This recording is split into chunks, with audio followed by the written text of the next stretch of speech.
Hello guys, welcome back to our channel. In today's video, I'm going to show you how to log into your Kroger account. So first, all you have to do is open your Google Chrome web browser or any other browser you prefer.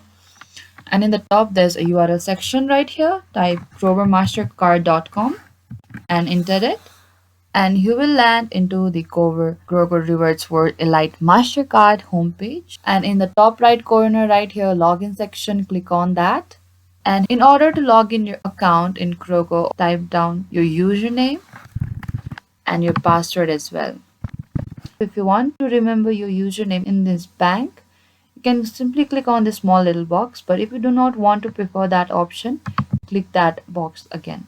And if you want any helps in your login, you can click in this option. And if you have not enrolled your account over here in Kroger account, then click on this option right over here. So after you're done with your username and your password, click on the login section right over here, and then you'll be successfully logged into your Kroger Mastercard account. So thank you for watching this video. I hope I could help you.